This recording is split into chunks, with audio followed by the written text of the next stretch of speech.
I miscalculated, and the branch broke under my foot, causing me to fall against the wall.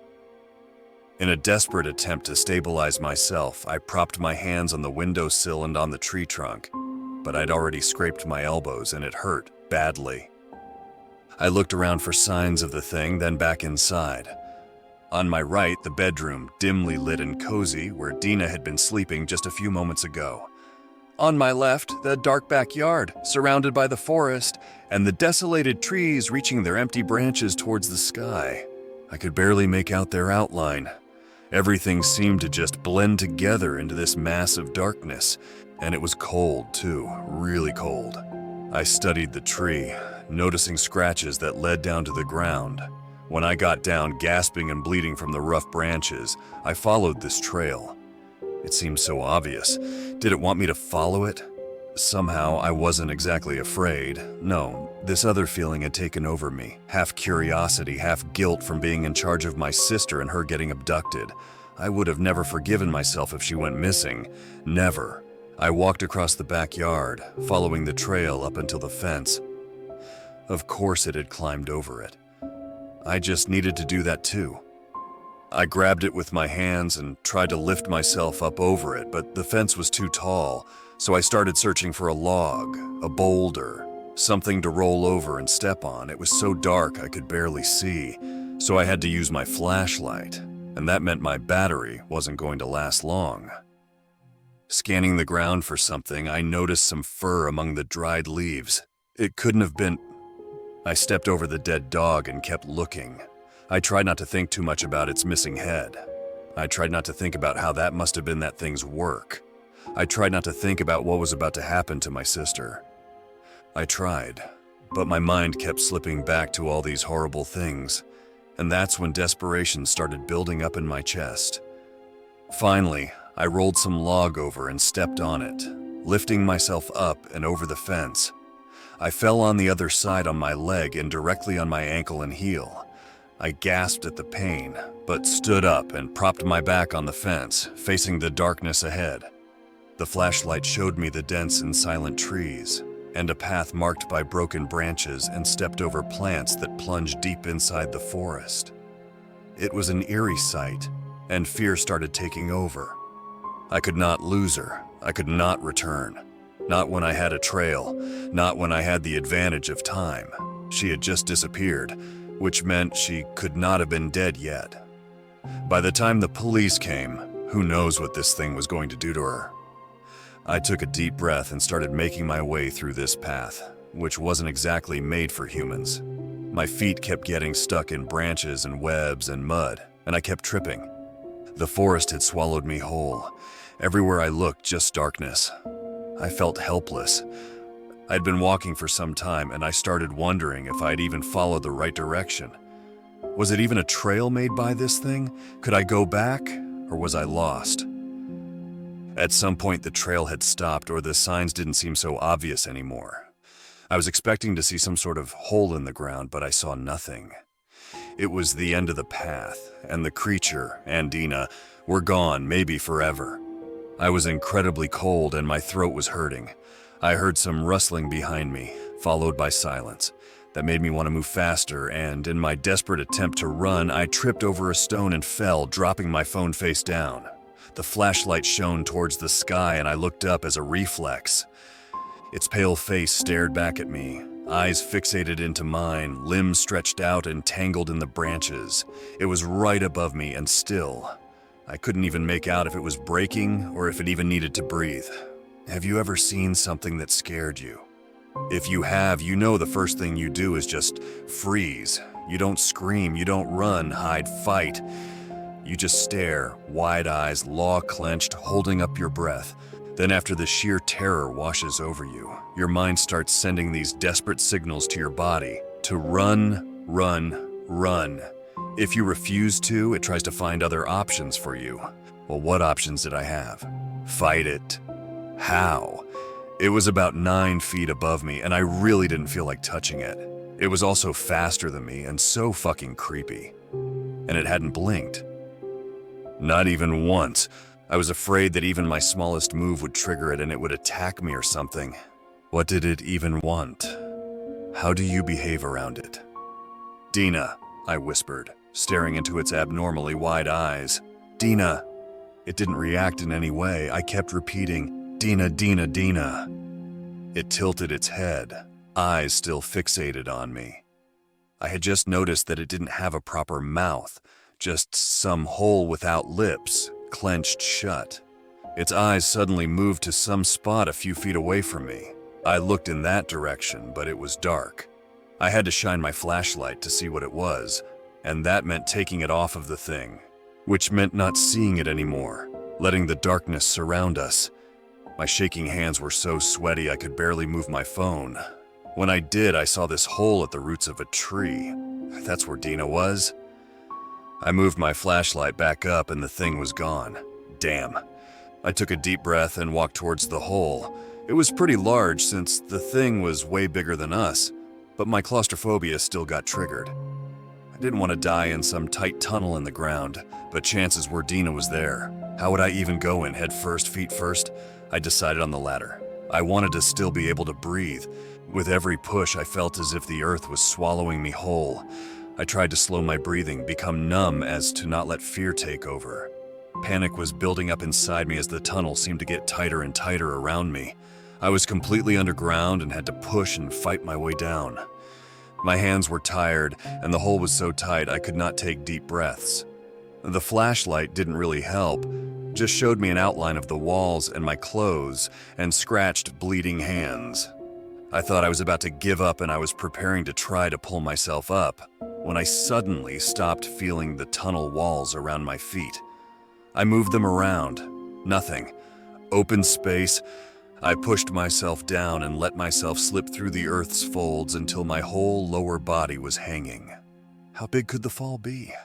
I finally escaped from the tunnel and hit the ground hard. The fall had been longer than expected, and it took my breath away. I needed a few moments to adjust to the humid air and then shone my flashlight around. I was in this sort of cave, not too big, and the hole I'd come through was on the ceiling. There was no way I could go back through that. I couldn't reach it. Then I saw Dina in a corner. I gasped and felt so relieved, tears built up in my eyes. I crawled to her and grabbed her, shaking her and trying to wake her up. When she finally opened her eyes, I let out a cry. Dina, thank God! What are you doing? You're so dirty. What is this? It took you, Dina. I came after you. What do you mean? The thing you told me about, it took you. She rubbed her eyes, confused.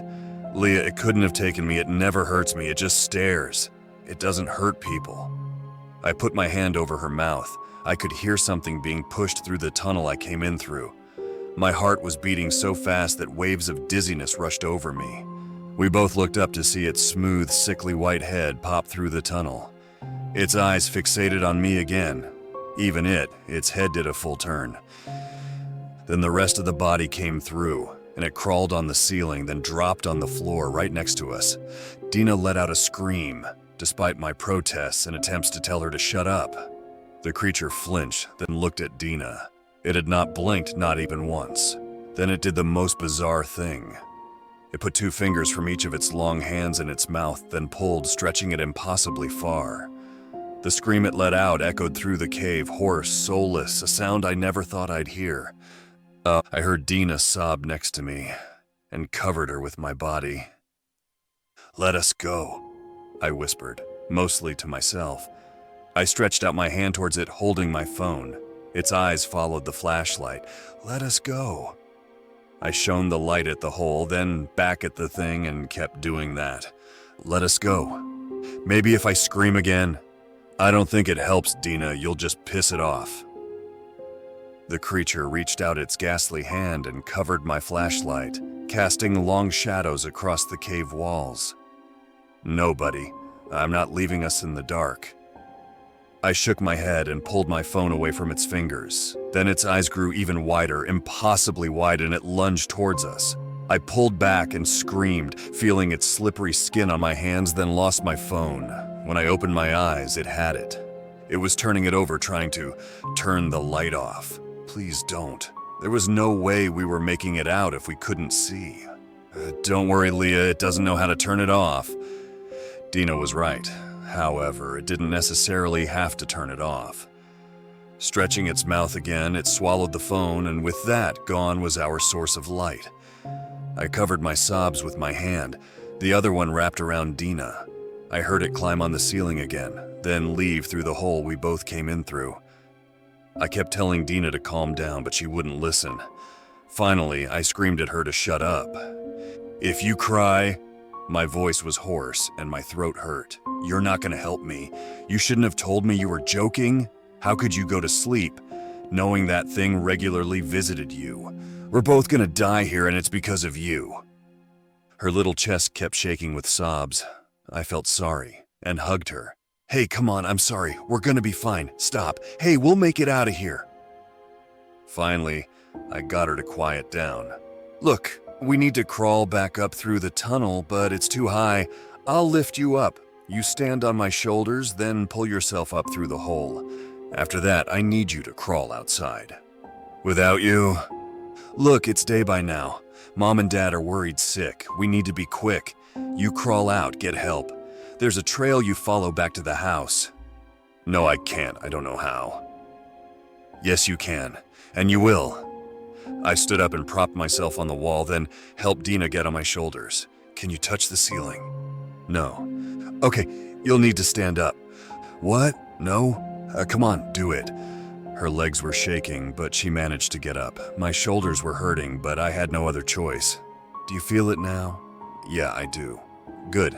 I'll start walking and you can cling to the ceiling and feel around for the hole, okay?" "Okay." I moved slowly, carefully. I knew that if she fell, there was no way I could catch her in the dark. Absolute darkness. No sounds except my footsteps and our heavy breathing. I didn't know how much I could do it anymore. I was tired and my shoulders must have been bleeding by now. Then, she let out a gasp. "I found it!" Just as she said that, I felt a hand around my leg. I could not scream, not yet. I had to get her out. "You did? Good. Can you pull yourself up?" "Yeah."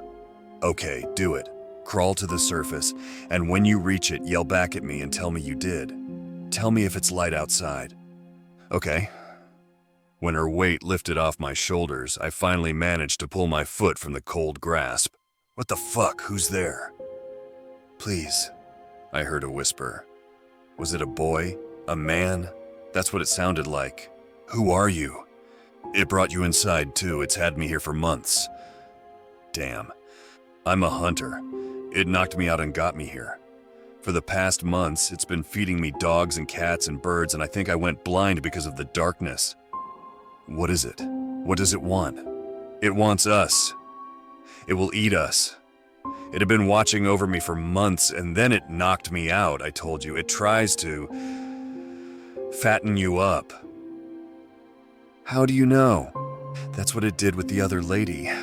Please, I can't make this up. When it comes back, it will spare you for now, but it'll get to me." That was worse than I'd imagined. I knew it was not going to kill Dina if it found her outside, because it didn't necessarily care about her. But if Dina got lost, or couldn't get any help, I was going to remain here for months, force-fed, and then, well, "Can you lift me up? I can try to get help," I blurted out, suddenly terrified of my fate. "Didn't you already lift your sister up?" "She's 7. I don't know if she'll manage. I swear I'll come back, I swear. Just lift me up. It's our only chance." There was a long pause, then he spoke. "Or, you could lift me up." "You're a man. I'm 15. I really couldn't." Another pause, followed by a sigh. "Please come back. I have kids." "I will." I heard rustling, then felt around until some hands grabbed me and helped me sit on this man's shoulders. I stood up just like Dina had and felt the ceiling. I found the hole, then lifted myself up. As I pulled my torso through, the cold hands grabbed my feet and started pulling me back down. "I'm sorry, I can't. You'll leave me here. Maybe I can get it to eat you first. Please forgive me." I screamed and kicked around. Luckily for me, the man was weak from the strange diet he'd endured, and I managed to escape. Crawling through the tunnel, I felt desperate and wild. My instincts telling me to go, to get out. My mind flooded with disturbing images of what the thing could do to us. When I felt the cold air on my hand, I started crying with relief. Pulling myself up, it felt like the earth had spared me, spit me back up to the real world. I looked around for Dina. Had she managed to find the way back home? In the daylight, I realized I'd actually managed to walk pretty deep into the forest. Luckily, the trail was still there, and I followed it back to the house.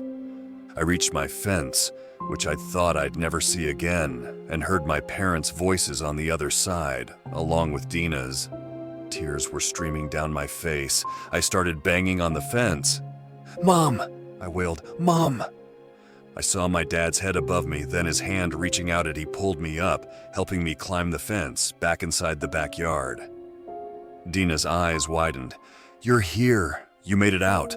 Mom, this thing with long arms and it stretched its mouth too wide." It was watching Dina for so long. And the hole in the ground. There's another man inside. We need to get him out too. We kept talking over one another while our parents stared at us, perplexed. I could see that they'd never believe us, yet the words were just pouring out of me, desperate to get the story out.